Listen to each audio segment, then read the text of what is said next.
ولا تعسر ربي أتمم بالخير.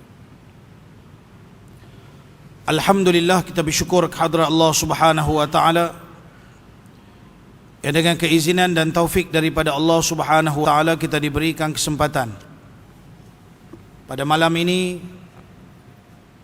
untuk sama-sama kita berada dalam majlis ilmu. Dan majlis ilmu kita pada malam ni kita akan mulakan dengan tajuk mengenal jin ataupun perkara-perkara yang berkaitan tentang alam jin, seperti mana yang disebutkan dalam Al-Quran dan dalam hadis-hadis, dalam Sunan Sittah, dalam hadis-hadis yang sahih, maupun yang disebutkan secara panjang lebar huraiannya oleh para alim ulama dalam kitab-kitab mereka yang muktabar. Maka pada malam ni sedikit sebanyak perkara yang berkaitan tentang alam jin.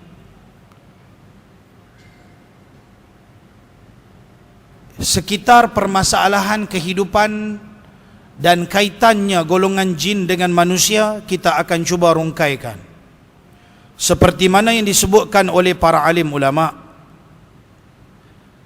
Jadi tuan-tuan yang dirahmati Allah sekalian, sambil-sambil kita duk mendengar ceramah dan kuliah ni, akan ada soalan, tabung soalan yang akan diedarkan. Sekiranya tabung soalan tu datang dekat tuan-tuan, ada pen dengan kertas, tolong tulis soalan. Dan pada akhir program kita insya-Allah kita akan buat sedikit doa zikir. Sekiranya tuan-tuan ada bawa air mineral ataupun dijual mungkin di luar tu ada sikit-sikit lah beberapa botol dijual, RM1, RM2, tuan-tuan boleh beli. Kita boleh buat doa wirid sikit sebelum kita tutup majlis kita pada malam ni. Saya tak buat panjang, hari ni ringkas, maklumat ilmu sikit, sebab kita bersiri ya tuan-tuan. Ini adalah siri yang pertama. Ingat-ingat saya buat lebih kurang dalam 18-19 tahun yang telah lalu. Saya cerita tentang bab jin ini di Masjid Jelutong. Lepas pada tu saya pergi sambung belajar di Mesir, dan saya pun dah balik. Dan saya buat pada tahun 2000 ke 2001, sekarang dah 2018. Jadi kita buat ulangan balik, dan ada banyak maklumat-maklumat tambahan yang kita dapat hasil daripada dalam tempoh antara tahun 2000 sehingga ke 2018 ni. Maka banyak benda yang saya nak kongsikan dengan tuan-tuan. Sebahagian apa yang termaktub di dalam kitab-kitab para alim ulama, sebahagiannya tentang pengalaman-pengalaman kita dalam menghadapi orang-orang yang terkena gangguan jin, iblis, setan ni insya-Allah. Jadi pada malam ni tuan-tuan diberikan satu keluasan untuk bertanya soalan. Sebelum daripada sambil-sambil saya urai ni, ada tabung, tuan-tuan ada masalah, jangan tanya berkaitan dengan alam jin lah, sebab yang tu saya akan huraikan. Contohnya tabung soalan mai, Ustaz, apakah nama jin? Tak payah, yang tu dah ada dalam senarai saya. Ustaz, jin makan apa? Yang tu dah ada dalam senarai saya. Tak payah tulis soalan macam tu. Soalan berkaitan jin saja tak payah tulis dalam soalan. Hanya tulis masalah tuan-tuan. Assalamualaikum Ustaz, saya sakit macam ni, saya ada masalah macam ni, saya pernah pergi jumpa bomoh tu kata macam ni. Yang tu saya nak dengar. Okey, kalau tuan-tuan nak tulis soalan, tuan-tuan tulis soalan berkaitan tentang masalah yang tuan-tuan hadapi. Mudah-mudahan sedikit sebanyak perkongsian nanti dapat membantu merungkaikan tuan-tuan punya permasalahan. Ataupun tuan-tuan ada benda yang disyorkan oleh Tok Bomoh mana-mana. Saya pergi jumpa bomoh ni kata suruh saya mandi air acak 7 timba. Bolehkah Ustaz buat macam ni? Mandi air acak, kan, air parit. Okey, yang tu saya nak tahu. Cerita sikit detail apa dia benda tu. Yang tu kita nak kongsi benda yang berkaitan realiti kehidupan tuan-tuan. Macam tadi ada Pak Haji tu kata, Assalamualaikum Ustaz, cucu saya ni malas nak pergi sekolah. Boleh tak Ustaz bagi penerangan sikit macam tu macam ni. Bagi masalah tuan-tuan. Apa masalah yang dihadapi oleh tuan-tuan, keluarga tuan-tuan, anak cucu tuan-tuan, kawan-kawan jiran kita. Tulis sikit dia punya permasalahan. Dan tak payah tanya soalan berkaitan jin, kerana yang tu akan saya huraikan dalam siri-siri berikutnya. Mungkin tidak pada siri kali ini, tapi pada siri akan datang, InsyaAllah. Siri kali ini kita mula dengan malam 31 Ogos ini, sebab malam esok tuan-tuan semua cuti. Jadi malam ni pun tuan-tuan semua insya-Allah cuti. Jadi kita buat pada malam ni. Dan pada siri akan datang kita akan sambung pada setiap hari Ahad minggu keempat. Hari Ahad minggu keempat. Jadi setiap hari Ahad minggu keempat, siri yang kedua, siri yang ketiga, siri yang keempat. Saya rasa mungkin 4-5 siri, mudah-mudahan habis pengenalan tentang mengenal jin dan perkara yang berkaitan tentang alam jin, khurafat dan sebagainya yang perlu kita jauhi insya-Allah. Pertama kali ingin saya sebutkan tuan-tuan, bahawa mempercayai kewujudan jin itu adalah sebahagian daripada beriman dengan perkara yang gaib. Salah satu daripada rukun iman adalah mempercayai perkara yang gaib. Perkara yang kita tak nampak, yang tak dapat dirasai dengan panca indera kita. Sesuatu yang tak dapat dilihat, tak dapat dicium, tak dapat dirasa, tak dapat didengar, tak dapat disentuh, maka ianya adalah perkara gaib. Maka mempercayai perkara yang gaib ini adalah sebahagian daripada rukun iman. Ini bererti mempercayai kewujudan jin ataupun syaitan itu hukumnya adalah sebahagian daripada rukun Islam, rukun iman. Sesiapa menafikan tentang kewujudan jin, bererti dia telah menafikan sebahagian daripada rukun iman yang boleh merosakkan akidahnya. Sebab sebahagian daripada orang dia tak percaya langsung. Dia ada 3 golongan. Golongan pertama, golongan yang memang taksub dengan jin. Sikit-sikit jin, sakit gigi pun jin, sakit perut pun jin, demam pun jin, sakit kepala pun jin, semua benda pun jin. Kalau sakit apa pun dia kira bomoh ya. Dia ubat apa pun dia tak makan. Panadol lagi dia tak mau. Ini dunia memang aku tak mau ambil tahu. Kan ubat-ubat ni semua bohong ah. Ini semua kita kena pergi, ni semua jin punya pasal. Jadi dia ni kira memang taksub dengan jin. Ni satu golongan. Satu golongan lagi yang memang tak percaya langsung tentang kewujudan jin. Bagi dia semua perkara dalam dunia boleh dihuraikan dengan fakta sains. Kononnya mereka adalah sebahagian besar terdiri daripada saintis. Saya kata sebahagian besar, ada juga saintis yang percaya, dan juga doktor-doktor. Bukan semua doktor lah. Okey, bukan semua doktor. Ada doktor kebanyakan dia tak percaya jin-jin ni semua, dia tak percaya. Dia bagi dia semua benda boleh dihuraikan dengan fakta sains. Semua benda ada ubatnya. Ada juga doktor yang tak percaya. Doktor, dia medical doktor, tapi sempoi doktor ni dia percaya pada jin. Perubatan cara alternatif sekalipun, kecuali yang beramal secara ilmu sihir, yang ni saja yang duk menggunakan. Duk guna limau. Limau ni tak salah tuan-tuan. Dia mengandungi ekstrak-ekstrak di dalam limau tu, boleh membantu untuk segarkan badan. Tapi kalau limau belah 2, potong, picit dalam mata, melupak tuan-tuan. Bila orang melupak, dia kata apa? Dia kata orang ni kena jin, orang ni kena jin. Jangan kata orang lain. Saya cik berani cabar kita ambil limau tu, kita picit, bubur di mata doktor tu sendiri pun, saya ingat dia pun mengelupak apa. Ya, jangan kata ayat limau, kulit limau pun kita tak tahan dah. Kadang-kadang penipuan-penipuan yang dibuat oleh masyarakat kita pula tuan-tuan, bila ada saja masalah dalam hidup, ada masalah, ada gangguan kononnya macam tidur tak boleh lah, mimpi benda pelik-pelik, akhirnya orang pun kata, oh dia tu boleh berubat. Dia tu siapa? Yang kata boleh berubat tu, dia tu siapa? Dia tu belajar tak tentang alam jin? Kalau dia belajar, kitab apa yang dia buka tentang alam jin? Kita nak tanya. Dan apa kefahaman dia, sejauh mana kefahaman dia tentang alam jin? Adakah dia dengar mulut demi mulut siapa orang yang cakap, ataupun dia buka kitab, dia pergi mengaji, dia dengar apa yang para alim ulama yang cakap? Hari ni ramai sangat orang teringin nak jadi bomoh. Teringin sangat. Konon saya sokong kalau tuan-tuan sekadar nak membantu orang, nak sihatkan orang, nak tolong orang, yang tu tak iri masalah. Tetapi dalam kita nak membantu orang, apabila kita terlibat dengan benda-benda yang haram dan khurafat, maka di sinilah timbulnya benda-benda yang bercanggah dengan ajaran Islam. dan insya-Allah kita akan bincang panjang lebar.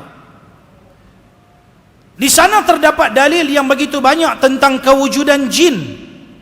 Tadi saya cerita tak habis, ada 3 golongan. Golongan pertama, golongan yang tak percaya jin. Langsung, bagi dia semua benda boleh diuraikan dengan fakta sains. Golongan kedua yang ta'assub dengan jin.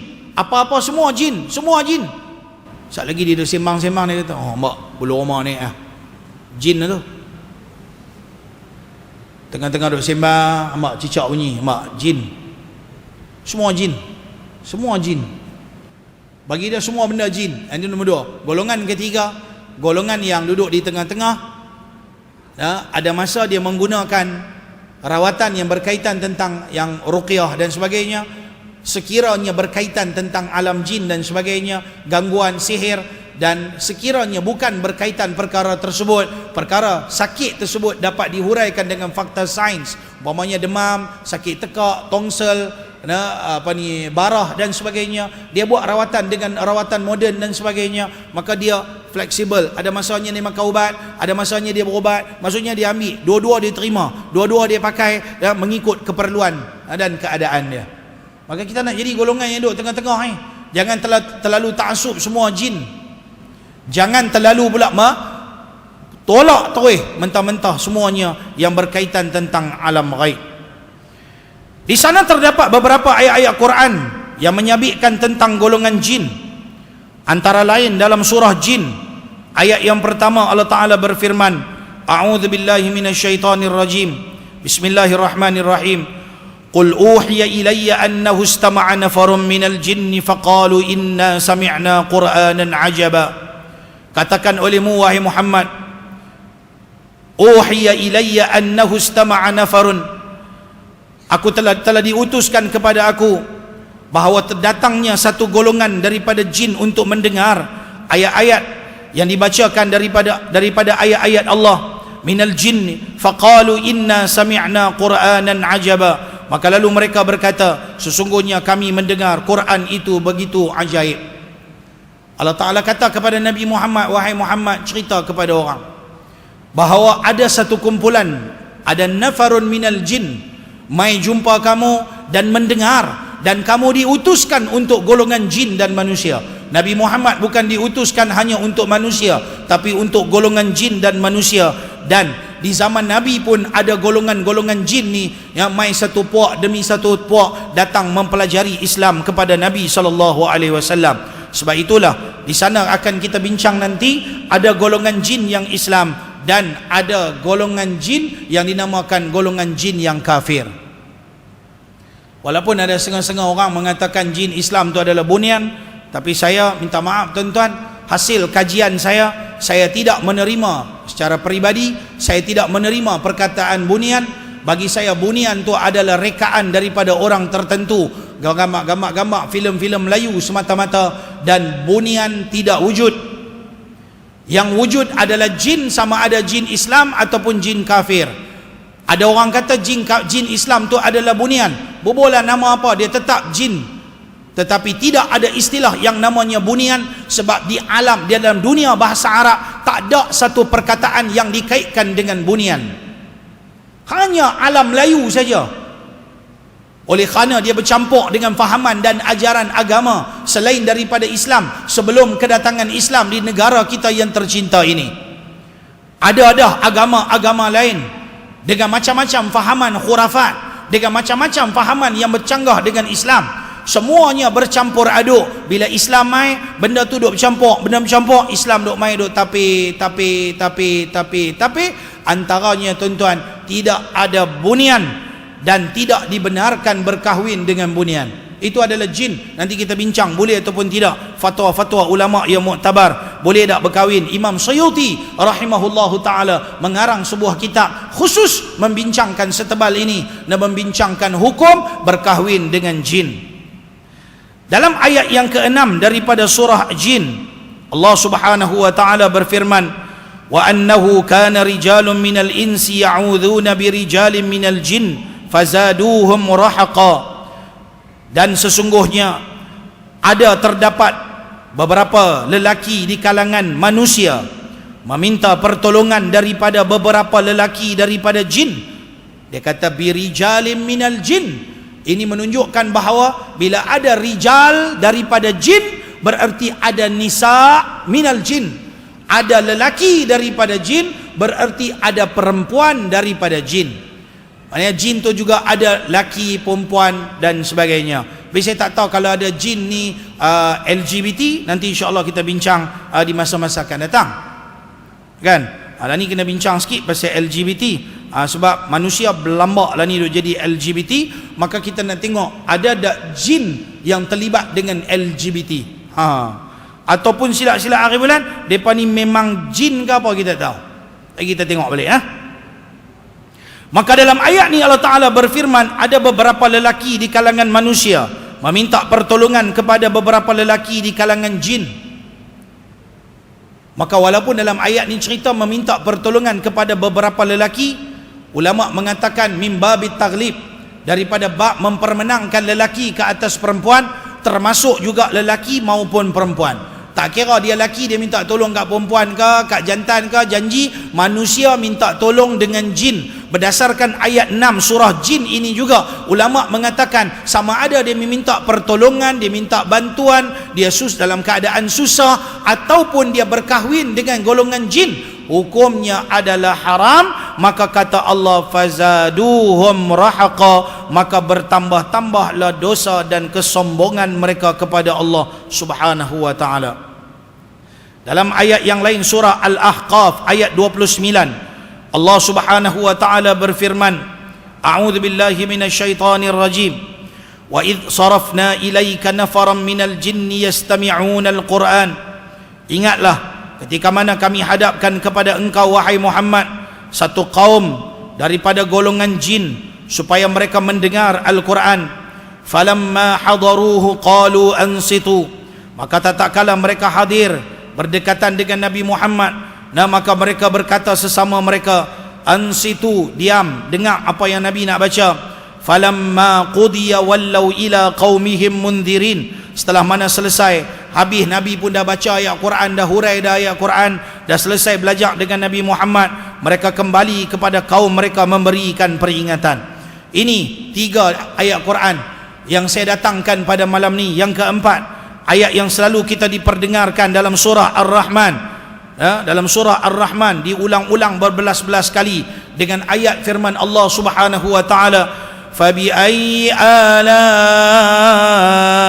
rabbikuma tukadziban, maka nikmat Tuhan kamu berdua. Fabi ayyi ala'i rabbikuma, rabbikum Tuhan kamu. Kalau rabbikuma kamu berdua, kalau rabbika kamu satu orang lelaki, rabbiki kamu satu orang perempuan, rabbikuma merujuk kepada 2 orang, khitab kepada 2 orang. Siapa dia? Dua jenis, 2 orang, tak kira lah dia bukan orang tak orang, dua benda. Khitab pada 2 benda, pada gelas dengan botol. Ni contoh 2 benda, merujuk kepada 2 benda. Maka nikmat Tuhan kamu berdua. Kamu berdua tu siapa dia? Jin dan manusia. Maka ini menjadi dalil. Tuhan tanya, maka nikmat Tuhan kamu berdua yang manakah yang kamu dustakan? Ini menunjuk, ni semua dalil-dalil. Berlambak lagi ayat Quran, cerita pasal golongan jin, cerita pasal syaitan dan sebagainya. Ini menunjukkan bahawa dalam Islam kita mempercayai kewujudan jin. Tetapi tuan-tuan, kita percaya golongan jin, kita tak boleh menganiayai golongan jin. Dan sekiranya kita diganggu oleh golongan jin, kita dituntut supaya berubat, ikhtiar, ruqyah dan jampi dengan ayat-ayat Quran supaya kita dihilangkan daripada gangguan iblis setan dan daripada gangguan jin ini. Dan bukannya tangkap jin dalam botol, yang tu tak kena. Yang tu tak kena. Bohong tuan-tuan. Nak tangkap jin dalam botol, macam mana jin pun tak boleh nampak. Manusia tidak boleh melihat jin di atas rupanya yang asli. Bagaimana kita nak tangkap jin? Kecuali ditangkap jin dalam rupa manusia, dalam bentuk yang binatang dan sebagainya. Sebagai contoh, dalam hadis sahih Al-Bukhari, diriwayatkan pada suatu hari seorang sahabat Nabi yang bernama Abu Hurairah. Abu Hurairah ini tak kahwin masa zaman Nabi. Maka dia bujang, jadi senang Nabi nak bagi kerja kat dia. Maka Nabi bagi kerja kat dia jaga Baitul Mal. Dan kerja dia hari-hari kira Baitul Mal punya harta. Dengan mungkin ada makanan, ada gandum, ada tak apa-apa lagi. Maka dia masuk Baitul Mal, dia kira buat kerja dia. Satu hari dia sedang duduk dalam Baitul Mal, hadis panjang dalam Sahih Al-Bukhari.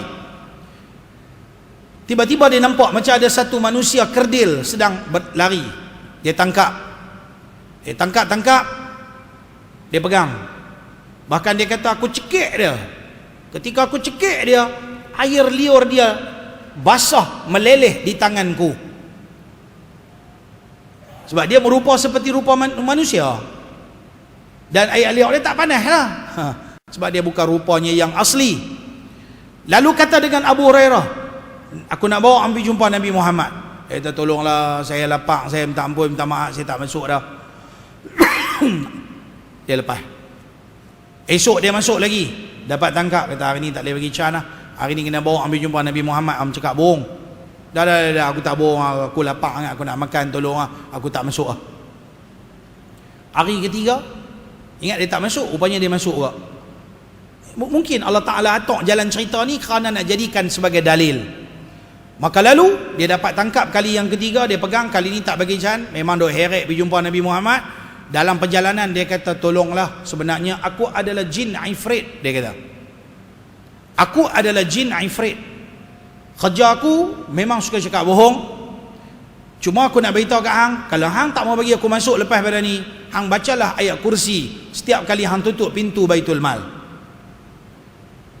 Nescaya aku tak akan boleh masuk sampai bila-bila. Oleh kerana hari ni dia macam pecah lubang sikit. Dia kata, tolong lah, aku tak boleh tengok Nabi Muhammad ke, aku tengok Nabi Muhammad ke, aku terbakar ke apa ke, baik tolong lepaskan aku. Dia ni pun lepas. Abu Hurairah pergi jumpa Nabi Muhammad dan bagi tahu peristiwa tersebut. Nabi kata, dia memang betul. Hak dia kata tu yang suruh baca ayat kursi tu memang betul, tapi dia memang suka pembohong. Sikap dia adalah suka bercakap bohong. Jadi kalau kita pun suka duk cakap bohong ni, mau duk tepuk dada, tanya iman, aku ni jin ke apa? Okey? Jangan duk cakap bohong. Kerana cakap bohong tu adalah sifat jin apa? Jin ifrit. Maka di sini kita dapat satu, dia pecah lubang. Dia kata apa? Dia kata, kalau tak mau bagi aku masuk, baca ayat kursi. Maka setiap kali kita nak keluar pada rumah kita, bacalah ayatul kursi. Pagar rumah, istilah dia macam tu lah, bukan pagar pun, baca ayat kursi. Dah ustaz, kena pergi pusing-pusing rumah ustaz. Kalau duduk rumah flat nak pusing kat mana? Duduk rumah teres pun gagah nak pusing pun bayar. Takkan nak pergi pusing habis semua duk ada dekat 40 blok tu. Tak larat pusing kan tuan-tuan kan. Cukuplah kita duduk daripada dalam rumah tu, kita baca-baca ayat kursi. Pengakhiran dia tu, akhir dia tu, kita duduk di depan pintu rumah kita, ataupun kita duduk depan pintu rumah kita saja, apa betul kasut apa lebih kurang, baca ayat kursi, balik keluar. Habis-habis tak dan nak baca ayat kursi, baca apa? Bismillahi tawakkaltu ala Allah, la hawla wa la quwwata illa billah. Allah selamatkan apa yang ada dalam rumah kita, di kalangan keluarga kita dan harta benda kita. Allah selamatkan perjalanan kita daripada diganggu oleh iblis, setan dan sebarang mara bahaya. Baca doa tu, hadis sahih. Baca doa tu, hadis sahih. Saya baca Sahih Bukhari tadi tu. Dan ni kan sikit-sikit hadis sahih ke ustaz? Hadis sahih. Awak kalau hadis tak sahih tak boleh pakai ke? Mengaji hadis bagi habis dulu, baru kita tahu bahawa hadis dhaif boleh dipakai dalam hal yang tidak melibatkan soal hukum. Doa, wirid dan sebagainya amalan tak ada masalah, boleh pakai. Dalilnya mana? Dalilnya Imam Al-Bukhari berhujah dengan hadis dhaif. Dalilnya mana? Imam Bukhari meletakkan bab-bab dalam Sahih Al-Bukhari berlambak hadis dhaif. Berlambak hadis dhaif.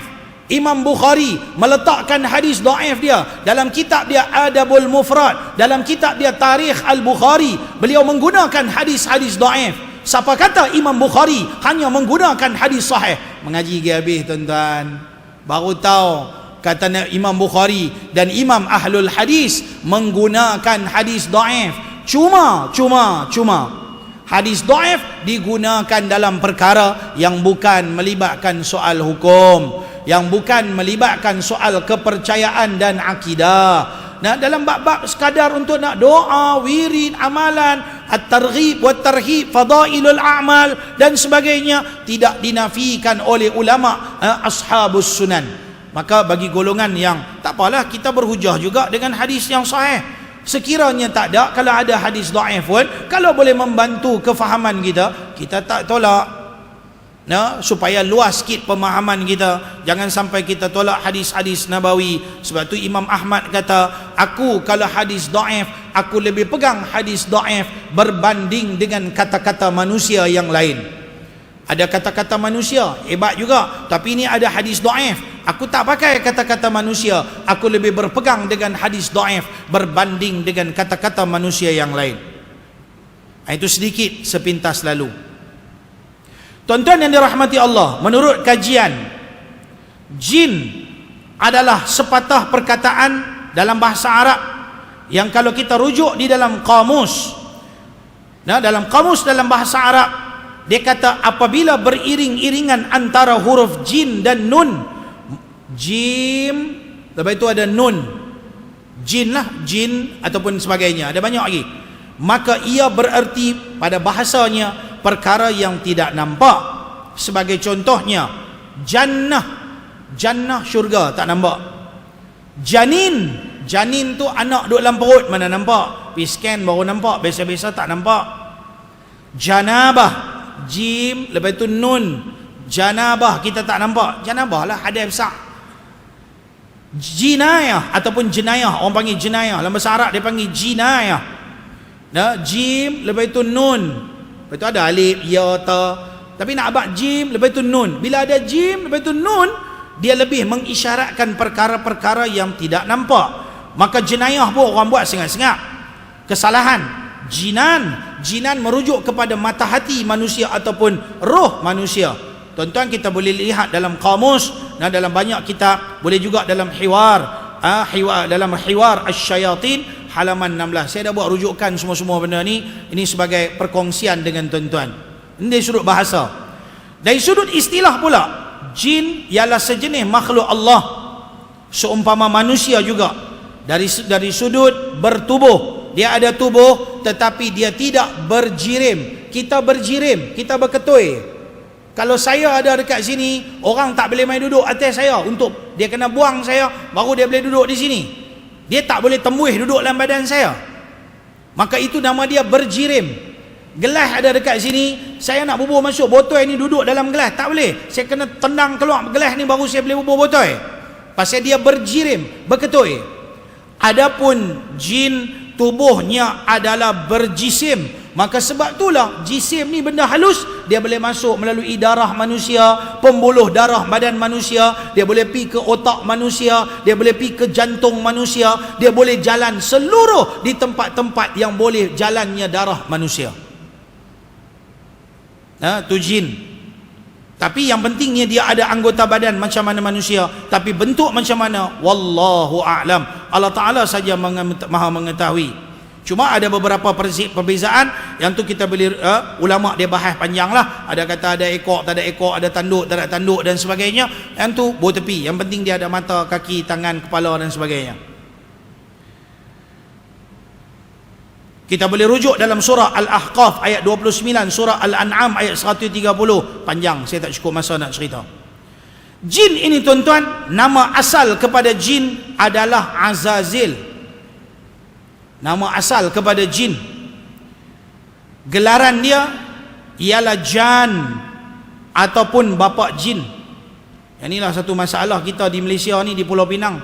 Kita banyak orang masyarakat kita yang nama Jan. Tapi saya dapat maklumat, orang Pulau Pinang ni, mama-mama India Muslim yang suka bubuh nama dia Jan. Tuan-tuan bisa tengok di Pulau Pinang ada ramai orang nama Jan. Kadang-kadang ada nama Nur Jan. Nur tu cahaya, Jan bapa jin. Tapi saya pasti dia ambil perkataan jan tu bukan daripada bapa jin, kerana jan juga dalam bahasa Hindustan bererti hati. Maka dia gabung di situ. Kalau kita tanya dia balik tak, dia nak ambil. Nanti mesti tengok dalam filem Tamil dia, Merah Jan. Ya aku menyanyi ke lah Syekh. Maksudnya aku punya hati. Faham tak? Aku punya hati. Maka bila disebut hati, itu dalam bahasa lain. Faham tak? Kalau dia niat, itu atas dia punya niat lah. Tapi dari sudut bahasa Arab, perkataan jan bererti bapa jin. Kalau boleh kita elakkan, kita elakkan. Yang tu je nak abang. Walaupun mungkin dalam bahasa lain ada makna dia tersendiri. Melayu tak ada, tapi bahasa Hindustan ke bahasa apa ke, Bangladesh ke apa ke, kok ada makna-makna yang baik. Tetapi kalau boleh elakkan, kita cuba elakkan. Sebab apa? Kita khawatir orang duk panggil jan, oh jan, jan, oh jan. Bila duk panggil jan, jan, jan, yang tu satu doa, kerana jan bererti bapa jin. Di sana kita boleh lihat di mana Allah Subhanahu wa taala menyebutkan dalam Quran, wa khalaqal janna min marijim min nar. Surah Ar-Rahman ayat 15. Allah Taala sebut dalam Quran surah Ar-Rahman, dan kami ciptakan jan itu daripada api yang menyala-nyala. Ayat yang lain Allah Taala berfirman, wal janna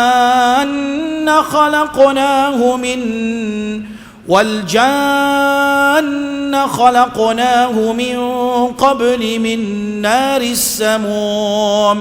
Dan jan itu kami ciptakan dia sebelum itu daripada api yang bernyala-nyala. Jan ini merujuk kepada iblis yang pada awalnya namanya Azazil. Kemudian apabila dia derhaka kepada Allah, lalu Allah Subhanahu wa taala menggelarkan dia dengan iblis, yakni orang yang putus asa daripada rahmat Allah. Itu maknanya iblis. Maka nama dia asal adalah jan, maka elakkan. Kalau jan itu adalah bapa kepada jin, maka Adam itu digelarkan sebagai Abul Bashar, bapa kepada manusia.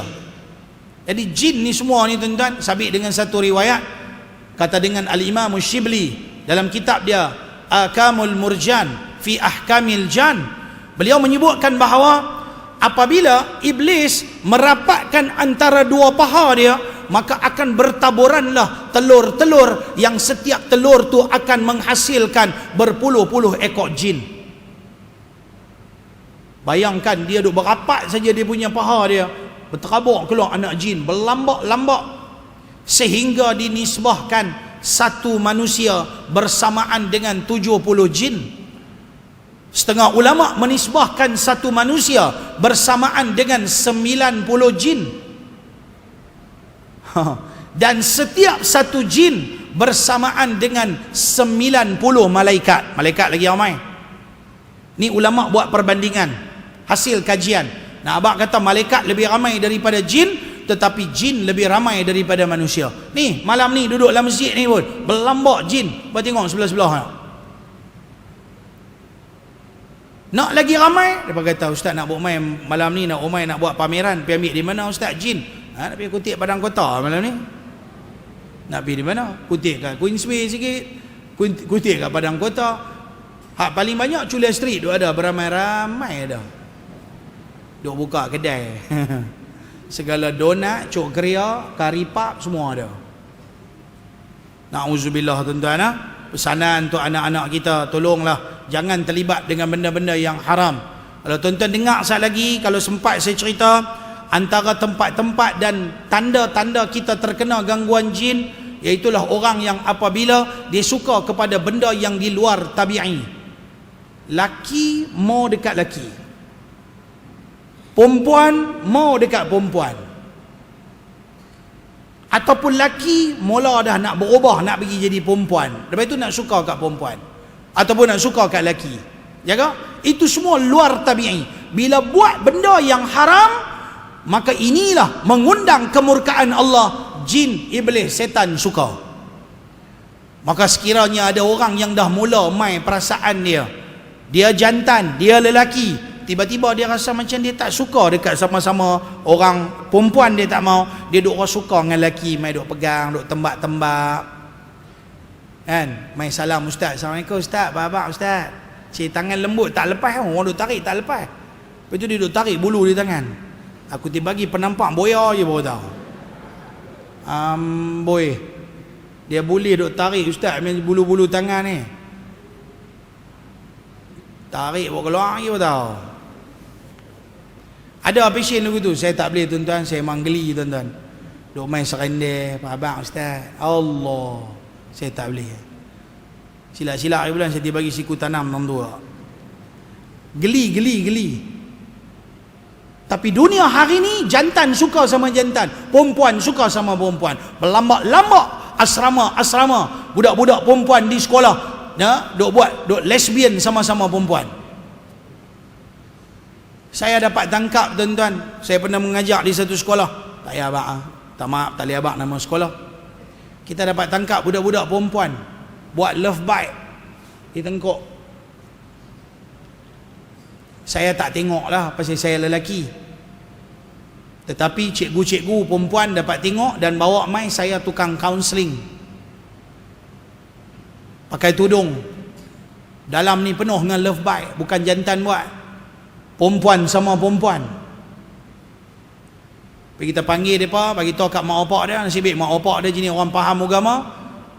Oh, anteringi mak lelaki kan, terus bawa keluar pada sekolah, terus bagi kahwin, habis selesai masalah, habis cerita. Tapi adakah benda tu habis cerita? Kalau duk ada perangai macam tu, kita juga dapati kes ada perempuan sama perempuan yang dah berkahwin, sehingga masing-masing ada laki, ada suami, ada anak-anak, dan suami pergi kerja, anak-anak pergi sekolah, pergi hantar anak pergi tadika, bawa yang kecil-kecil pergi duduk rumah kawan dia, kakak angkat, kakak angkat, adik angkat, akhirnya duk lesbian. Tahu di mana? Sampai satu ketika salah seorang di kalangan mereka ni, dalam dua orang ni, yang kakak ke adik saya tak perasan, tapi mula ni pasal main kakak angkat, adik angkat, abang angkat, bapa angkat, mak angkat, ya, mula duk angkat, lama-lama jadi apa? Lama-lama dia terangkat. Lepas tu minta maaf tuan-tuan, saya tak apa suka sangat budak-budak ni bapa angkat. Tak apalah, kalau anggap sebagai bapa angkat secara sihat, tak ada benda-benda yang tak elok, tak apa. Tapi mula duk ni adik angkat, abang angkat. Abang angkat apa? Ni boleh lambung boy. Naik motor sekali. Ni siapa? Ni abang saya. Abang mai kat mana? Dah kira macam abang ah. Macam abang.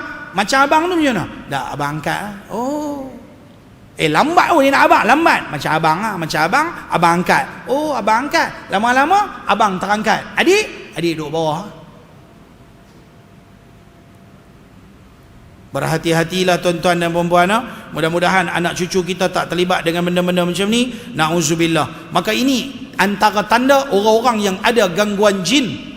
Sebab apabila lelaki suka kepada perempuan, lelaki suka kepada lelaki, perempuan suka kepada perempuan, ini dinamakan sebagai mukhannath.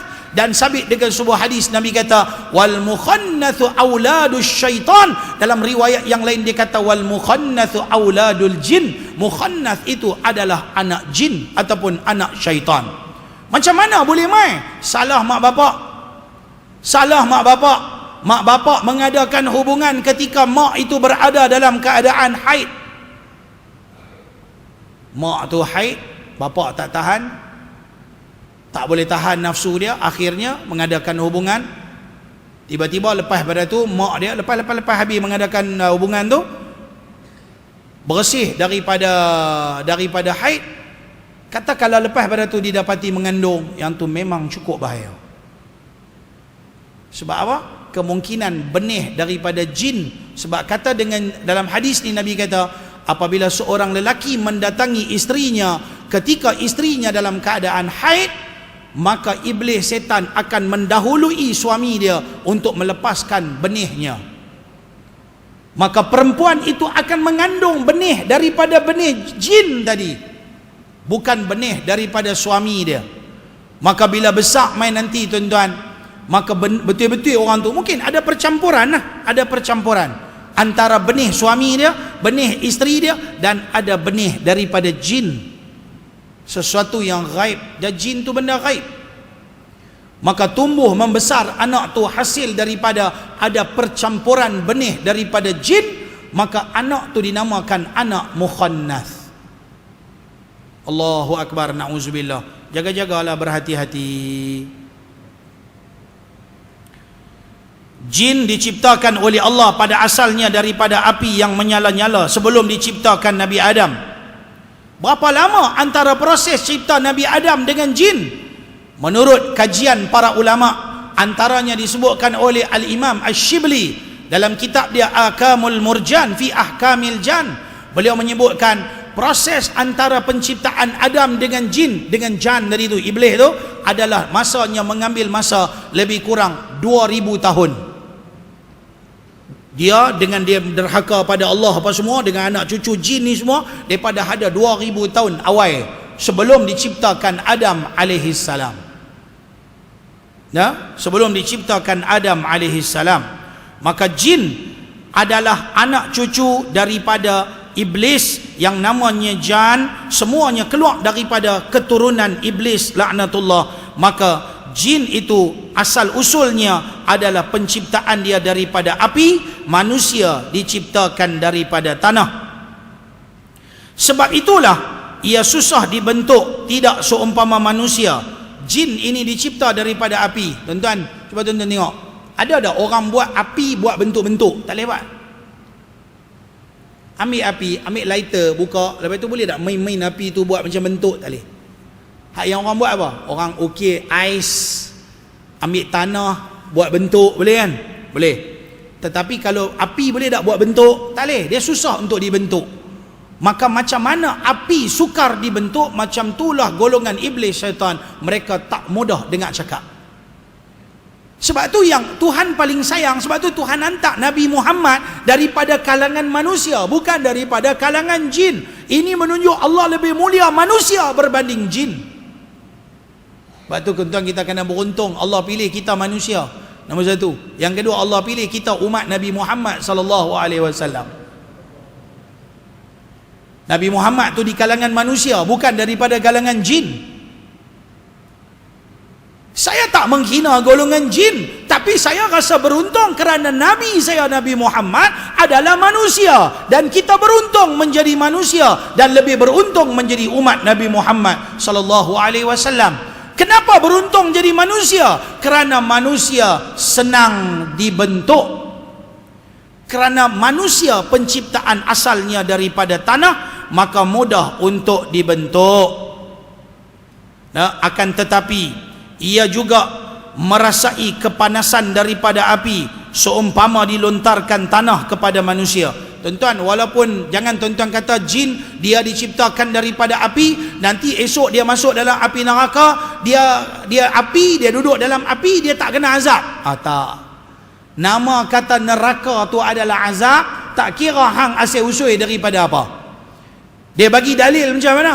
Dalil dia hang asal usul daripada tanah, ambil tanah buat kepai-kepai, baling tengok ke kepala hang, pecah ke tak? Pecah juga kan, sakit juga kan. Macam tu juga dia kena api, dia kena azab juga. Itu golongan jin. Maka beruntungnya, alhamdulillah, syukur pada Allah. Kata di mulut, alhamdulillah, Allah pilih kita di kalangan manusia supaya kita mudah dibentuk. Jenis-jenis jin. Jin itu ada macam-macam jenis jin berdasarkan kepada hadis yang diriwayatkan daripada Nabi SAW melalui Abu Tha'labah. Hadis ini dikeluarkan oleh Imam At-Tabarani, Imam Al-Hakim dan Al-Baihaqi, bahawa Nabi SAW menyebutkan jin itu ada beberapa asnaf, ada beberapa golongan. Simfun, satu bahagian. Jin ada 3 macam. Pertama, jin yang memiliki sayap, yang berterbangan di udara. Yang ni dia duduk terbang, tak tahulah dia terbang pergi mana, tapi nak abang tadi ada sayap lah. Yang kedua, ada jin yang menyerupai binatang seperti ular, kala dan lipan dan sebagainya. Dan yang ketiganya, iaitulah yang menetap di suatu tempat dan yang berpindah randah. Jenis duduklah rumah orang, kadang-kadang dia berpindah randah. Ni hadis Nabi sebut jin ada 3 macam. Satu jin yang jenis berterbangan, satu lagi jin. Tak ni, jangan tuan-tuan biduk kata itu yang dalam gambar. Jangan pandang belakang, pandang tepi, pandang depan, pandang atas bawah. Yang tu tuan-tuan depa punya khayalan. Hak dok buat jerangkung, terbang mai, terbang pi, itu hanya khayalan. Yang tu bukan rupa jin yang sebenar. Manusia tidak boleh melihat jin di atas rupanya yang sebenar. Yang kita duk nampak tu kadang-kadang khayalan, kadang-kadang hanya penjelmaan, kadang-kadang hanya kelibat-kelibat ya. Kita duduk dalam rumah rasa macam ada orang duk tengok kita. Macam ada orang tengok. Macam ada orang tengok. Lah, memang dalam rumah kita ada jin. Nama dia Ummar. Dia duduk dalam rumah. Kerja dia bagi kita takut lah. Lepas tu ada pula makcik-makcik mai. Assalamualaikum Ustaz. Makcik nak minta ayat berdawak sikit lah Ustaz kan. Dalam rumah makcik rasa macam ada orang duk tengok makcik. Baguslah makcik comel. Makcik buk dengan bedak sejuk lah apa semua, jin sukalah tengok. Baik pi lah makcik. Jangan dia ambil martun katok kepala kita, sudah. Dah, makcik rasa rimai daripada duk tengok-tengok kelibat-kelibat. Oh, makcik rasa rimai. Makcik bacalah ayat kursi. Makcik baca dah. Makcik baca berapa kali? Baca sekali. Baca sekali mana aci makcik oi. Bacalah banyak kali. Baca Quran. Allah Taala kata dalam Quran, "Wa idza qara'tal Quran ja'alna bainaka wa bainal ladzina la yu'minuna bil akhirati hijaban mastura." Apabila kamu baca Quran, Allah Ta'ala jadikan hijab antara kita dengan golongan jin, dengan mereka yang tidak beriman dengan ayat-ayat Allah. Hijaban mastura, satu hijab pendinding. Dia tak boleh nampak kita, dia tak boleh kacau kita. Tapi dah kita di rumah, kita tak buka ayat Quran. Kita di rumah, kita tak baca ayat Quran. Kita di rumah, kita buka televisyen, bunyi muzik. Na'udzubillah nah. Lepas itu kita kena gangguan dan sebagainya. Kita nak salahkan siapa? Salah diri sendiri. Ada juga jin, sebagian ulama menyebutkan silap. Yang keempatnya, ada tempat-tempat yang disukai oleh jin. Pertamanya, tempat-tempat yang sunyi sepi, seperti di padang pasir. Tempat-tempat yang sunyi sepi, jin suka. Tempat-tempat yang kotor, berbau busuk, seperti tempat pembuangan sampah. Sebab tu kalau nak buang sampah malam-malam, berhati-hati. Dah tempat tu gelap, kita pula pergi buang sampah. Baca doa sekurang-kurangnya, a'udzubillahi minasyaitonirrajim. Sebab memang tempat tu tempat jin suka. Maka bila kita nak pergi ke tempat-tempat lagu tu, baca doa. Tak payah sebut tok anak cucu tumpang lalu yang piduk mengaku jin tu jadi tuang buat apa? Jangan duk mengaku jin tu jadi tok kita. Dia bukan tok kita, bukan keturunan kita. Yang tu semua benda khurafat, kita orang Islam tak buat. Baca habis-habis tak dan a'udzubillahi minasyaitonirrajim. Nak lagi bagus baca ayat kursi. Lepas tu pilah nak buang sampah. Dia kata takkan nak buang sebungkus ni nak pergi baca ayat kursi kot. Tak, okey. A'udzubillahi minasyaitonirrajim, pendek apa? Pergi buang sampah. Pasal apa? Satu malam. Yang kedua, biasanya tempat-tempat sampah takkan orang buka lampu cerah kot. Orang tempat-tempat tu ada tempat yang gelap-gelap. Maka yang tu semua tempat yang disukai oleh jin, iblis, setan. Yang ketiga, di tempat pembuangan najis, seperti dalam bilik air. Sebab tu nak masuk bilik air baca apa? Allahumma inni a'udzubika minal khubuthi wal khaba'ith. Berdasarkan hadis Sahih Bukhari.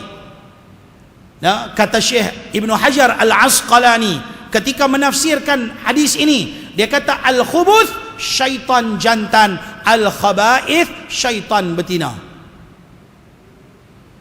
Kita minta berlindung daripada setan jantan, setan betina, tak mau bagi. Maknanya yang tu markas dia. Bila kita masuk tempat pembuangan najis, dia tak nampak kita. Dia tak tahu siapa pijak kepala dia. Dia tak tahu siapa kencing atas kepala dia. Dia tak tahu siapa berak atas kepala dia. Dia tak tahu. Maka kita keluar pula, kita baca doa, dia tak kesan siapa dia yang masuk. Tapi kalau masuk tak baca doa, kita pergi kencing pula atas muka dia. Dia bagus, baru balik kerja, gamaknya tengah duk rehat-rehat. Relax, sambil duk ambil taik siapa dia. Yang tadi belen-belen duk ambil, duk telan. Kita mana tahu dia duk buat apa. Tiba-tiba kita masuk, perak bagi di muka dia. Dia kata, kocak dia ni, kencing nanti muka aku. Benda gaib kita tak nampak kan. Maka yang itulah lepas pada kita keluar daripada bilik air, dia taram kita dan dia akan cari kita. Tiba-tiba kita kena gangguan, kita tanya daripada mana? Kadang-kadang kemungkinan gangguan daripada iblis setan. Saya sebut pada tuan-tuan sebelum saya nak mengakhiri pada malam ni, walaupun panjang lebar, saya tak mau bagi panjang-panjang, takut tuan-tuan cemui. Sikit yang terakhir saya nak sebut pada tuan-tuan, saya buat catatan. Ni biasanya kalau orang sakit mai jumpa saya meletakkan gangguan iblis setan semua di belakang-belakang. Ni nombor satu. Dia punya tajuk dia, kenapa sakit? Kenapa kita sakit? Siapa sini yang ada sakit? Sakit apa lah? Sakit? Ada? Siapa-siapa sakit? Angkat tangan. Saya tengah duduk demam ni, angkat tangan lah. Siapa sakit? Angkat tangan. Tu dia tak sakit semua. Sihat semua, dandan. Sebut jin dia dandan semua orang sihat. Tuan-tuan, takkan nama tak sakit gigi, sakit kaki, sakit tumit, sakit perut, sakit kepala? Tak ada. Yang ada darah tinggi, kencing manis, lemah jantung, tak ada kan? Dandan malam ni semua sihat lah. Okey, soalan dia, kenapa sakit? Jawapan lah. Pertama, Allah nak kifaratkan dosa kita. Dosa berlambak. Hari-hari buat dosa dengan Tuhan. Semayang lambat, semayang betul ke tak betul pun tak tahu. Hak tinggal semayang bawa tepi lah. Hak dulu-dulu punya tak semayang, tak qada lagi. Ingat semua tu pakai halal lah. Nak kena jawab dengan Tuhan. Hak puasa dulu-dulu tak ada qada lagi. Hak dulu-dulu main judi, minum arak, main perempuan, tak ada bertobat lagi. Semua tu dosa. Tuhan nak kifarat. Awak ingat Tuhan lupa?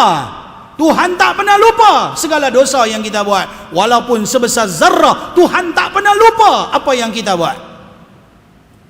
Tapi kita yang lupa, kita baru main masjid, baru semayang seminggu, kita duk rasa, wah aku ni confirm masuk syurga kalau mati. Baru main semayang di masjid seminggu, kita dah rasa dah kita confirm masuk syurga. Sedangkan dosa kita berlambak-lambak, maka Tuhan bagi sakit. Kadang-kadang Tuhan nak kifarat dosa kita. Tuhan nak potong sikit-sikit dosa yang kita buat sebelum ni. Pertama. Yang kedua, Allah bagi kita sakit. Allah nak angkat darjat kita dengan syarat kita sabar. Tanda-tanda, siapa boleh tulis simpan. Allah bagi kita sakit, Allah nak uji kita, Allah nak angkat darjat kita, Allah nak tengok kita sabar ke tak, kita mengeluh ke tak. Kalau kita mengeluh, aduhai Tuhan oi, bilalah nak angkat semua ni sakit ni Tuhan oi, orang lain semua tak bagi sakit, akulah tak habis-habis sakit pasal satu-satu. Dia marah Tuhan, dia mengeluh kat Tuhan. Dia bukan mengadu dia punya sakit minta disembuhkan, tapi dia seolah-olah bangkang apa yang Tuhan buat dekat dia. Dia tak redha apa yang Tuhan bagi dekat dia. Apa jadi orang ni tuan-tuan? Dia tak sabar, dia tak redha, maka dia tak dapat pahala daripada kesakitan yang dia alami. Tuhan tak kifarat dosa-dosa dia. Yang ketiga, Allah nak kita dekat dengan diri dia. Bila sakit, kita baca doa banyak, ya Allah sembuhkanlah ya Allah. Kita pergi cari pula orang-orang yang boleh doa kat kita, ya Allah. Kita pun angkat tangan, ya Allah tolonglah ya Allah. Pengalaman saya, kalau orang sakit kita mai, Pak Cik angkat tangan saya baca doa. Dia baca doa sampai dia menangis-menangis. Cuba hari kalau dia tak sakit, suruh dia baca doa, relax, siap senyum lagi, siap boleh sembang dengan kawan sebelah, siap boleh tengok handphone lagi. Rabbana atina fid dunya hasanah wa fil akhirati hasanah. Sini duk main WhatsApp. Apa hang duk baca ni? Langsung tidak ada fokus. Tapi bila dia sakit, kita baca doa. Kita bisa pergi hospital Pulau Pinang. Kita pergi dengan kawan-kawan kita ramai-ramai cuti-cuti, kita pergi bagi buah kat orang sakit. Kita pergi jumpa orang Islam dan bukan Islam, kita bagi buah, kita bagi air mineral. Tak ada lah nak bagi banyak-banyak. Kita tak ada benda banyak, tapi kita pergi, kita iringkan dengan doa. Pak Cik, ada satu pak cik dia baru balik pada umrah, kaki dia kena potong. Dia kata, ustaz pergi umrah ustaz, balik kena potong ustaz, kencing manis. Tu saya kata, pak cik tak pakai krim-krim.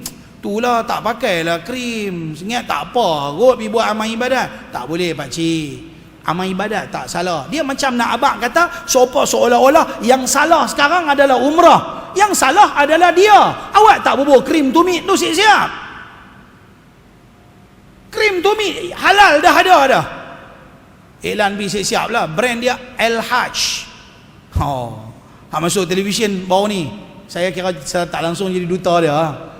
El-Hajj. Dia buat krim halal. Dapat halal jakim. Untuk tumit, untuk badan, lotion badan, dapat halal, tak ada bau. Syarikat yang buat tu terkenal satu Malaysia tapi asal daripada Pulau Pinang. Dah? Tuan-tuan pakai bubur di tumit tu. Bila tumit pecah, dia mereka. Masa tu kena jangkitan. Tuan-tuan tahu satu dunia duk tawaf. Takkan dekat Mekah boleh ada jangkitan kot. Dekat Mekah segala makna penyakit tu ada. Sebab tu dia suruh kita suntik vaksin. Kalau dapat vaksin yang halal lagi baguslah, alhamdulillah. Ya? Sebab itulah tuan-tuan cuba elakkan. Jadi bukan salah umrah. Ada orang pesakit kita pergi jumpa, kita bagi nasihat. Pakcik, doa banyak nah. Ustaz tolong baca doa. Saya pun baca doa menangis-menangis. Makasih Ustaz. Alhamdulillah, amin, amin, amin. Kita pun baca doa, ya Allah sembuhkanlah pakcik ni, ya Allah. Bagilah bila dia sihat, ya Allah boleh pergi masjid, ya Allah. Menangis dah. Kata masa saya sihat, saya tak nak pergi masjid pun. Masa dia sihat, dia tak nak pergi masjid. Bila Ustaz baca doa ni, saya azam insya-Allah saya sihat ni, saya nak pergi masjid. Mudah-mudahan Allah sembuhkan dia. Okey, Allah nak yang ketiga. Bila kita sakit, kenapa kita sakit? Yang ketiga jawapan dia, Allah nak bagi kita dekat diri pada Allah. Bila kita banyak doa, kita redha, kita tawakal kepada Allah, maka Allah sayang. Dan insya-Allah Allah yang bagi penyakit, Allah akan sembuhkan. 3. Yang keempat, kenapa kita sakit? Sebab kita tak jaga kesihatan. Kita tak jaga kesihatan kita. Kita tak jaga cara makan kita. Hari-hari kita menterka darah nasi kandar. Nasi kandar tidak bersalah. Tetapi yang salahnya kita. Cara kita makan. Cara kita tidur. Lifestyle kita. Kehidupan kita. Macam mana cara hidup kita? Kita selalu minum air putih ataupun tidak? Kita tak rajin minum air kosong. Sehari sekali kita minum air putih ni berapa banyak? Doktor pun menyarankan supaya kita minum paling-paling tak mau 8 gelas, 6 ke 8 gelas. Sepatutnya yang penting banyak lah. Kalau botol macam ni mau 3, 4, 5 biji botol macam ni, sehari-hari mau macam ni. Kita minum banyak mana air putih? Kita tak minum, lepas tu kita sakit. Kita nak salah siapa? Tiba-tiba kena kencing manis, kena potong kaki. Yang ni mestilah jiran sebelah rumah ni buat naya kat aku. Jiran sebelah rumah tak ada buat naya kat kita. Kita sendiri yang cari penyakit. Tuan-tuan, maka kita sendiri tak jaga kesihatan kita, maka Allah bagilah macam-macam jenis penyakit kepada kita sebagai ujian. Yang keempat. Yang kelima, Allah bagi kita sakit kerana selama ini kita tidak mensyukuri nikmat Allah. Allah tarik balik nikmat tu. Dulu hang sihat kan, hang tak pergi masjid kan, aku tarik sikit, tak boleh pergi masjid. Hang tak mau pergi kan, mai aku tarik balik. Tu siapa? Itu kita pun baca doa, ya Allah tolonglah ya Allah, Tuhan bagi balik. Nah, siap, janji nak pergi masjid kan, tengok tak pergi juga, penipu. Hari Tuhan janji masa hang sakit, ya Allah sihatkan aku nak pergi masjid. Tahu Tuhan dah bagi sihat, hang tak main masjid. Tuhan bagi sakit kali kedua, tarik balik supaya dia ingat, dia syukur terhadap nikmat Allah. Sebab tu Tuhan kata apa? La in syakartum la azidannakum. Kalau kamu syukur, aku tambahkan lagi nikmatku pada kamu. Wala in kafartum inna azabi lasyadid. Jikalau kamu kufur kepada Allah, nescaya azab Allah amat pedih. Maka tu yang kelima. Kita tak syukur nikmat Allah, Allah tarik balik nikmat dia. Nikmat sihat, Allah tarik balik, maka kena penyakit. Yang keenam, ini saya letak nombor 6. Kenapa kita sakit? Kita makan, kita tak pelawak orang lain. Orang Pulau Pinang kata, makan tak semawa orang lain. Nabi kata dalam satu hadis yang sahih, dikeluarkan oleh Imam Al-Bukhari, Nabi kata apa? Apabila kita makan, ada 2 biji mata sedang memandang kita makan, kita tak pelawak dia makan, maka Allah akan bala penyakit yang tidak ada ubatnya. Sebab tu kalau makan kita kena tengok kawan sebelah-sebelah. Ji, bang, mai makan sekali. Bang, dek, mai sekali. Kalau tidak jangan makan di kedai. Kecuali keliling kita semua memang tengah duk makan, tak apa. Kita pergi makan, kita pernah semua orang tak? Kadang-kadang kita makan tu dia punya macam-macam benda. Orang duk tengok, bawa mai, datang apa? Udang besar tu dia panggil apa? Panggil apa? Apa stir? Lobster. Huyo. Hak warna biru-biru apa semua tu. Hak kaki besar-besar tu. Sekali mai macam mana anak dinosaur mai. Orang pun tengok. Sekali saya pergi makan di satu kedai. Tokek dia kenal dengan saya. Tokek dia buka satu kedai makan dekat seberang. Dia tahu ustaz mai sekali-sekala singgah kedai saya. Okey. Kedai kau jual apa? Jual ni western food ni. Apa sampel punya killer punya situ? Dia kata apa? Beef stick. Saya pun bila sebut beef stick saya teringat Gamak P. Ramlee, dia kena tipu dengan perempuan tu. Beef stick. Ya, mana tak tahu buat tak tahu, relax tak tahu. Lepas tu saya pun pergi kedai kau ni. Saya tengah duduk ni, kata tak apa kak, bawa mai beef stick. Orang semua duduk makan, ada yang duk order tunggu makanan tak sampai lagi. Tiba-tiba chef dia keluar daripada dapur, satu macam yang bawa dengan papan, bubur beef stick dengan pinggan apa semua. Tuan-tuan, berasap ni penuh kedai dia bawa. Saya kata apa dia ni duk halau nyamuk ni? Rupanya yang tu saya punya tu. Dia bawa mai berasap-asap, entah nak sampai kat saya pusing tawar satu kedai. Semua satu kedai mau duk tengok. Alamak, pi orang duk tengok aku. Nak makan ni duk berasap ni. Nak tunggu asap bagi hilang, orang mau duk tengok. Tak payah kena buat gila. Abang, sila mai. Mai kita try tengok, mai. Orang mau tengok. Betul ke dia? Apa semua orang main makan? Ya, Nabi kata, siapa makan 2 biji mata tengok dia makan, dia tak pelawak orang tu makan, dia tak semawa orang tu makan, Allah bagi bala penyakit tak ada ubat. Ustaz, bukan dalam hadis kata semua penyakit ada ubat ustaz? Ya betul, semua penyakit ada ubat, tapi yang ni tak ada ubat. Yang ni tak ada ubat, dikecualikan. Pasal apa? Pasal apa penyakit ni tak ada ubat tuan-tuan? Pasal apa? Pasal apa penyakit ni tak ada ubat? Pasal apa dia tak semua orang dikatakan sebagai penyakit tak ada ubat? Pasal apa? Pasal apa punya teruk sangat Allah bagi bala, dia hanya tak semua orang makan ya, tapi Tuhan bagi bala penyakit tak ada ubat. Apa dia punya dahsyatnya sangat dia buat tu sampai setimpal Tuhan balas kat dia penyakit tak ada ubat. Pasal apa? Apa hang boleh faham? Hang faham tak? Abang nak kata apa? Tak prihatin. Betul? Tak prihatin. Dia fikir perut dia. Bahasa standard dia panggil orang yang tak prihatin pada orang lain. Dia makan fikir perut dia. Sebab tu tuan-tuan, saya bagi pesanan balik hari ni, bersempenakan dengan majlis kuliah jin. Dengarlah sini wahai jin-jin sekalian. Minta maaf, minta melawak. Dah kuliah jin, yang main semua jin lah kira. Melawak tuan-tuan. Dia kata nak buat kuliah tajuk apa? Kuliah jin. Kan? Tuan-tuan, dengar sini saya nak bagi tahu. Bila makan di satu tempat, kalau rasa ada orang duk tengok-tengok, duk perhati kita, ajak orang tu makan.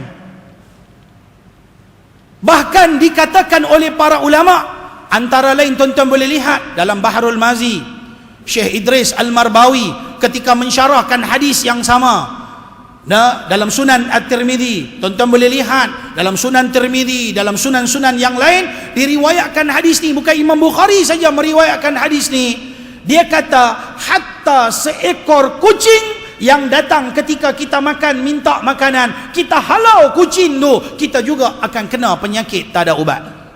Pasal kucing tu kan ada 2 biji mata. Biasa tak tuan-tuan makan di satu kedai, tiba-tiba tuan-tuan makan, kucing angkat 2 tangan buat tiap paha, melompat kita. Dia punya lapak tu, dia kalau angkat tangan buat tiap paha, nak abang kata ni aku lapak ni, dia punya mau ni. Kita pun halau, buka silat, mau terkejut, mau geli dengan kucing, perambat kucing be. Tuan-tuan, dia juga mempunyai 2 biji mata. Maka Nabi kata, bila kita makan ada 2 biji mata, tak kira dia manusia ataupun dia binatang, kalau jin dah kita tak nampak dia, maka Allah akan bala penyakit tak ada ubat. Bila penyakit tak ada ubat tu kita pergi hospital. Nak pergi mana? Nak masuk nak buat apa? MRI, nak buat scan apa? Nak pergi x-ray, pergi cari, takkan jumpa apa punca penyakit dia. Bahkan penyakit tu dikatakan penyakit tidak ada ubat. Pergilah hospital mana, pergilah doktor mana, semua doktor kan kata kami cek semua normal, tak ada apa. Semua normal, tak ada apa. Kami cek, kami scan semua, tak ada apa. Saya berjumpa pesakit macam ni ramai. Ustaz, saya dah pergi dah Ustaz, buat scan, saya ambil darah, saya cek tu cek ni, tak ada penyakit Ustaz. Lepas tu kita pun baca lah, pegang dia jampi ruqyah, ingatkan jin lah apalah, kita pun baca, tak ada tanda-tanda kata dia kena gangguan jin. Rupa-rupanya tuan-tuan, dia ada makan di mana-mana tempat dan ada mata yang melihat dia tak semawa. Allah bagi bala dekat dia, penyakit tak ada ubat. Ingat, atas dunia ada 4 jenis penyakit tak ada ubat. Pertama, mati, tak ada ubat. Tuhan kata mati, mati. Yang kedua, tua tak ada ubat. Walaupun dia cucuk botok ke, dia makan vitamin ke, dia buat macam mana ke, dia exercise ke, nampak dia awet muda, tapi tetap umur dia tua. Betul tak? Tetap juga dia hidup atas dunia ni dah sekian lama. Tua tetap tua, umur kita takkan berkurangan. 2. Yang ketiga, penyakit tak ada ubat. Tadi sebut, bila makan 2 biji mata tengok kita tak semawa, Allah bagi bala penyakit tak ada ubat. Yang keempat ni saya nak sebut, yang disebutkan sebagai ain. Ain ini adalah mata dengki. Mata dengki ni tuan-tuan, mana-mana tempat kita pergi ada mata dengki. Sebab tu disuruh supaya kita tutup sikit kita punya nikmat. Macam mana? Kalau kita duduk di rumah, supaya orang jangan nampak dalam rumah kita, boterai sikit, jangan bagi orang nampak dalam rumah kita. Kalau kita naik kereta, kita tutup sikit, jangan bagi orang nampak siapa ada dalam kereta. Kalau kita duduk di rumah kampung, kita tanam pokok-pokok, jangan bagi orang nampak kemewahan kita. Sebab bila ada 2 biji mata, ni pun sama juga, bila dia tengok, dia reling-reling, dia mula dengki dalam hati dia.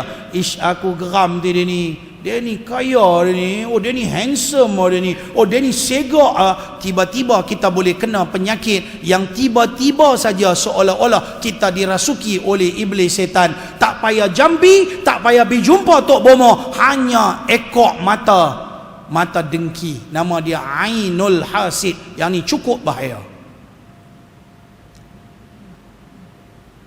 Saya teringat ketika saya belajar,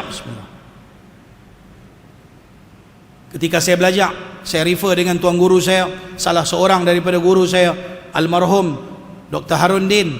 Saya kata, tuan guru terima tak apa yang saya cakap ni, bahwasanya hari ini manusia yang buat sihir dekat orang tak ramai, yang buat santau dekat orang tak ramai. Tapi hari ini manusia kena macam-macam penyakit adalah disebabkan 2 perkara. Pertama, disebabkan dia makan di satu tempat, dia tak semawa orang lain. Ada 2 biji mata tengok dia makan, dia tak pelawa, maka Allah bagi bala kat dia penyakit tak ada ubat. Dan penyakit yang kedua adalah Ainul Hasid. Manusia hari ini dengki, tak boleh tengok nikmat yang dikecapi oleh manusia yang lain. Akhirnya dia kena macam-macam jenis penyakit. Maka yang ni tuan-tuan, ada ramai saksi. Masa saya belajar, tuan guru kata, ya, apa yang disebutkan oleh Ustaz Syahul, saya menyokong apa yang dia sebut tu. Sebab benda yang dia sebut pun dia ajar kat kita. Kita sebut, kita refer. Betul tak ini hari ni? Sebab kita nak abang kat orang ramai. Hari ni orang tak ramai dah. Orang duk jampi, bawa lilin dekat menek macam busut, nak pakai tongkat lah, pakai kerih. Ada belen-belen. Hak jenis duk beramai ilmu hitam. Ada belen-belen. Tetapi yang ramainya orang kena penyakit pada hari ini adalah disebabkan kena mata dengki manusia yang lain. Dan yang ke-7, yang ke-8 barulah saya letakkan, kita sakit tu terkena gangguan iblis setan. Kita jalan pergi mana-mana, pergi naik bukit ke, kita masuk hutan ke, kita masuk pergi tong sampah ke, tempat-tempat yang busuk ke, akhirnya kita terkena gangguan.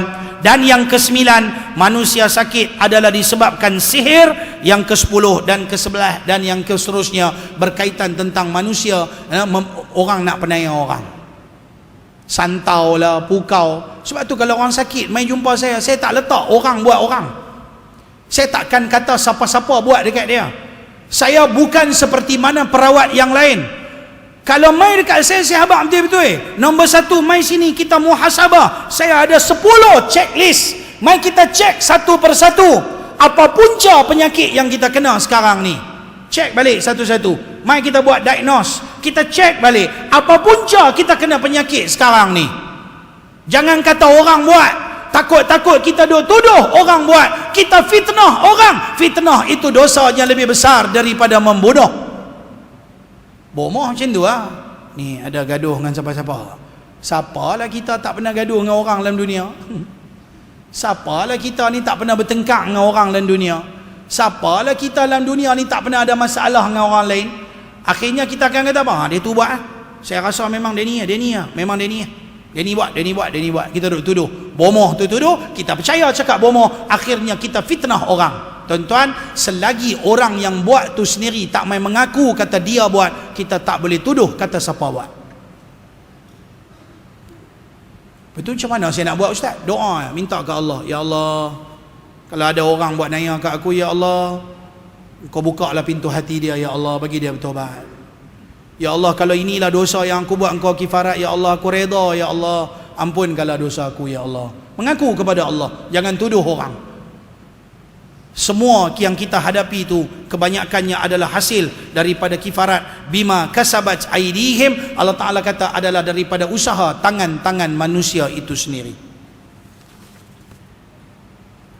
Terakhir saya baca ta'bir tadi, tempat yang disukai oleh iblis setan, tempat kotor, buang najis, hutan-hutan, di dalam lubang-lubang, di udara, tempat yang tinggi, di dalam air, kawasan tepi tasik, sungai, lombong. Tu dia duk pergi makan angin, duk tepi-tepi laut, jaga tempat jin semua tu. Tu bawa pula baby pula malam-malam merdeka nak pergi tengok bunga api. Api tu satu dah iblis setan suka. Kita orang Islam tak suka pada benda-benda api. Lepas tu pergi duduk pula tepi laut, bawa pula baby. Oh, setan cukup mau bawa baby. Dia tak kacau mak, dia tak kacau anak, dia kacau baby. Nama dia Ummu Sibyan. Nama satu jenis jin, dia cukup suka baby. Dia tak kacau masa tu. Dia kacau bila? Saat lagi malam balik rumah. Dia ikut balik dulu. Tengah malam baby mengamuk. Mak dia pula dah letih makan angin. Dukung tengah malam. Bapak dia pun letih bawa kereta. Letih pergi beli makanan. Contohlah. Pakat-pakat letih tengah malam. Lepas tu mak dia kata, abang tengok asal ni tak mau nak lena ni mesti boy. Duk menangis. Han tengok aku nak tidur, aku nak pergi kerja esok anda. Apa dah. Jadi bini apa tak faham Mula nampak nak bergaduh lah. Saat lagi bergaduh laki bini, tak pasal-pasal pi cerai, tak pasal-pasal bercerai, melafazkan benda-benda. Cerai itu satu hal. Lepas tu pi naik kaki tangan pula lagi. Hanya ngadu buat leceh. Aku keturunan hang tua, hang jebat, hang lekir, hang lekiu, hang siku tanam. Pagi bini dia 3 suku maut. Lepas tu esok pagi semua duduk di balai, lepas tu duduk di mahkamah, lepas tu cerai berai. Punca apa? Punca semalam pergi tepi laut lah bawa baby tu. Nampak tak dia punya jalan cerita? Anak-anak semua tu suruh bawa keluar lah malam-malam. Nabi kata maghrib panggil anak-anak masuk rumah, tutup pintu rumah, tudung semua, tutup semua pintu bilik air, tuntut tikap pintu, baca ayatul kursi. Kita biar semua terpelahang. Anak kita balik main takraw pun pukul 8. Maghrib tak semayang. Haduk ni motor, kereta, bicycle, semua pukul 7, pukul 8, pukul 9, pukul 10 baru balik. Bawa balik sekali dengan jin sekali main dengan dia tu pun jadi jin. Minta maaf lah tuan-tuan, kita sebagai mak bapak kita pandang serius benda-benda ni. Maka paling-paling tidak nak masuk dalam rumah, kalau maghrib bacalah ayatul kursi. Habis-habis tak erti, Ustaz saya minta maaf Ustaz, saya baru start Ustaz tak apa, Ustaz dah start. Saya baru nak start Ustaz. Saya tak tahu nak baca apa. Saya bagi pendek punya. Kalau tak tahu nak baca apa, baca a'udzubillahi minasyaitonirrajim. Ulang baca itu, a'udzubillahi minasyaitonirrajim, a'udzubillahi minasyaitonirrajim, a'udzubillahi minasyaitonirrajim. Dah Ustaz, saya yang tu pun saya tak tahu. Kalau yang tu pun tak tahu, mau ambil botol ni, mau katok tengah kepala. Dah kalau orang Islam, a'udzubillah pun tak tahu nak baca, nak kata apa, orang kan beruang. Habis cerita. Lepas tu nak baca apa? Habis-habis tak tahu sebut di mulut Allah, Allah, Allah, Allah. Saya Allah pun tak tahu. Hand tu jam. Hand tu saya tak tahu nak apa. Okey ya. Di tempat banyak pesta maksiat, kedengaran alat-alat muzik. Di tempat yang sudah, maksudnya muzik-muzik yang melalaikan. Di tempat yang sudah lama ditinggal oleh orang. Tempat-tempat yang dah lama orang dah tinggal. Rumah-rumah lama orang tak duduk. Di rumah-rumah kediaman manusia yang dah ditinggal orang. Ini semua di antara tempat-tempat yang iblis setan tak suka, tempat tinggal iblis setan, golongan jin. Maka kita kalau berada di tempat-tempat yang saya sebutkan tadi, maka kita cuba berhati-hati dengan membaca doa. Bacalah apa yang terlintas, apa yang mudah. Tak habis-habis macam ni lah senang. Habis-habis tak tahu, baca apa yang tahu. Bismillahirrahmanirrahim. A'udzubillahi minasyaitonirrajim. Surah Fatihah. 3 kul huwallah. Apa yang tahu? Saya apa pun tak tahu. Allah, Allah, Allah boleh ya. Allah, Allah, Allah, Allah, Allah, Allah, Allah. Sebut Allah di mulut.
InsyaAllah kita nak tolong tuan-tuan boleh baca Quran.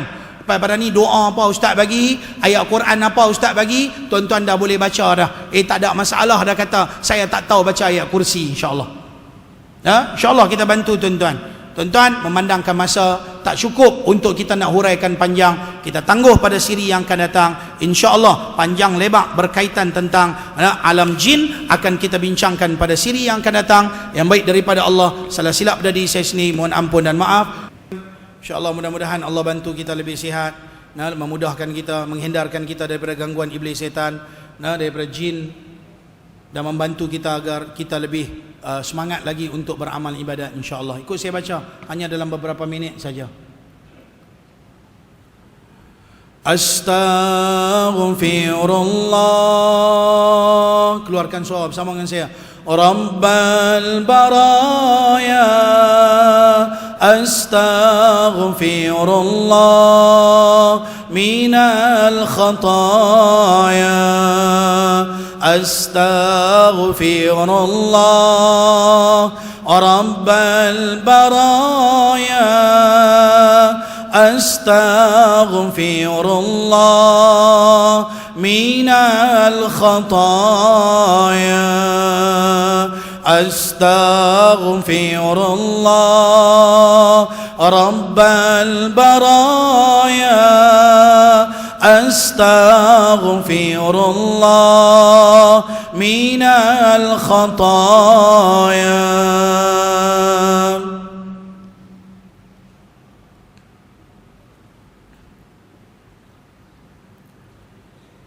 Ikut saya baca, kita baca la ilaha illallah wahdahu la syarikalah lahul mulku wa lahul hamdu wa huwa ala kulli syai'in qadir beberapa kali. Ikut saya baca. La ilaha illallah wahdahu la syarikalah lahul mulku wa lahul hamdu yuhyi wa yumit wa huwa ala kulli syai'in qadir. La ilaha illallah wahdahu la syarikalah lahul mulku wa lahul hamdu yuhyi wa yumit wa huwa ala kulli syai'in qadir. La ilaha illallah wahdahu la syarika lah lahul mulku wa lahul hamdu yuhyi wa yumit wa huwa ala kulli syai'in qadir. La ilaha illallah wahdahu la syarika lah lahul mulku wa lahul hamdu yuhyi wa yumit wa huwa ala kulli syai'in qadir. La ilaha illallah wahdahu la syarika lah lahul mulku wa lahul hamdu yuhyi wa yumit wa huwa ala kulli syai'in qadir. La ilaha illallah wahdahu la syarika lah lahul mulku wa lahul hamdu yuhyi wa yumit wa huwa ala kulli syai'in qadir. La ilaha illallah wahdahu la syarika lah lahul mulku wa lahul hamdu yuhyi wa yumit wa huwa ala kulli syai'in qadir. Allahu la ilaha illa huwal hayyul qayyum la ta'khudhuhu sinatun wa la nawm lahu ma fis samawati wa ma fil ard man dhal ladhi yashfa'u 'indahu illa bi'idhnihi ya'lamu ma bayna aydihim wa ma khalfahum wa la yuhituna bi shay'in min 'ilmihi illa bima sha'a wasi'a kursiyyuhu as-samawati wal ard ولا يؤوده حفظهما وهو العلي العظيم. بسم الله الرحمن الرحيم. قل هو الله أحد الله الصمد لم يلد ولم يولد ولم يكن له كفوا أحد. Tangan buat macam ni.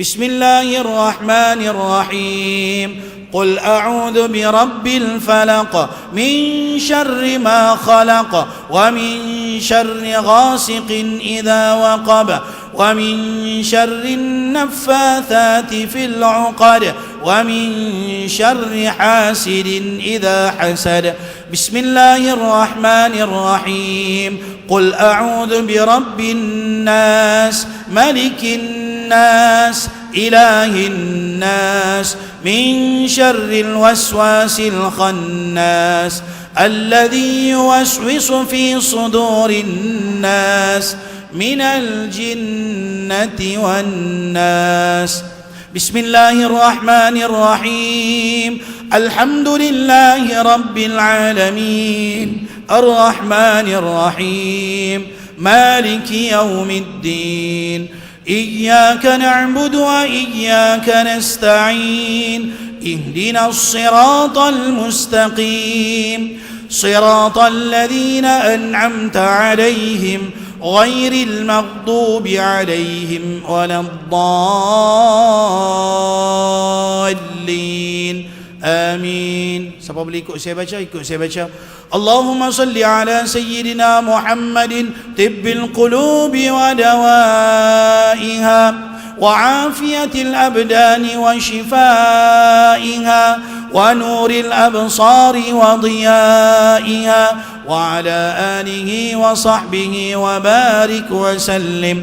بسم الله الذي لا يضر مع اسمه شيء في الأرض ولا في السماء وهو السميع العليم نعوذ بكلمات الله التامات من شر ما خلق نعوذ بكلمات الله التامات من شر ما خلق نعوذ بكلمات الله التامات من شر ما خلق وصلى الله على سيدنا محمد وعلى آله وصحبه وبارك وسلم. اللهم اشفنا واشف مرضانا اللهم اشفنا واشف مرضانا اللهم اشفنا واشف مرضانا اللهم أنت الشافي اشفنا واشف مرضانا اللهم أنزل علينا شفاء من شفائك اللهم اجعل هذا الماء شفاء من كل داء اللهم يا قاضي الحاجات اقض حاجاتنا يا الله اللهم لا تدع لنا في مقامنا هذا ذنبا إلا غفرته ولا هما إلا فرجته ولا دينا إلا أديته ولا مظلوما إلا نصرته ولا امتحانا إلا نجحته ولا ضالا إلا هديته ولا مريضا إلا شفيته ولا مريضا إلا شفيته ولا مريضا إلا شفيته ولا ميتا إلا رحمته ولا حاجة من حوائج الدنيا والآخرة إلا قضيتها ويسرتها يا رب العالمين. ربنا هب لنا من أزواجنا وذرياتنا قرة أعين واجعلنا للمتقين إماما. ربنا آتنا في الدنيا حسنة وفي الآخرة حسنة وقنا عذاب النار. Ya Allah, ya Tuhan kami, ampunkanlah dosa-dosa kami ya Allah. Ya Allah, ampunkanlah dosa-dosa kami ya Allah, sama ada dosa besar maupun dosa kecil ya Allah, sama ada dosa yang kami lakukan secara sengaja ataupun secara tidak sengaja ya Allah, sama ada dosa yang kami lakukan secara terang-terangan ataupun secara tersembunyi ya Allah, kerana di sisimu tidak ada yang tersembunyi ya Allah. Ya Allah, ya Arhamar Rahimin, jikalau ada dalam majlis kami orang-orang yang sakit, Engkau sembuhkanlah sakitnya ya Allah. Jikalau ada dalam majlis ini orang-orang yang tidak ada ilmu, Engkau berikanlah ilmu padanya ya Allah. Ya Allah, jikalau ada dalam majlis kami ini orang-orang yang kesempitan rezeki, Engkau tambahkanlah padanya rezekimu yang halal ya Allah. Ya Allah, jikalau ada dalam majlis kami ini orang-orang yang mempunyai sakit dalam hatinya dengan ujub, riak, takabur, sum'ah, hubbud dunyanya ya Allah, maka Engkau sembuhkanlah penyakit hatinya ya Allah. Engkau tanamkanlah dalam hatinya ikhlas, khusyuk, tawakal, redha, ikhlas kepadamu ya Allah ya Arhamar Rahimin. Ya Allah, Engkau berfirman, iyyaka na'budu wa iyyaka nasta'in, maka kami mohon padamu ya Allah tempat mengadu dan meminta kami ya Allah. Terimalah permintaan kami ini ya Allah. Rabbana atina fid dunya hasanah wa fil akhirati hasanatan wa qina adzaban nar. Wa sallallahu ala sayyidina Muhammad wa ala alihi wa sahbihi wa baraka wa sallam. Walhamdulillahi rabbil alamin. Taqabbalallahu minkum minna wa minkum taqabbal ya karim.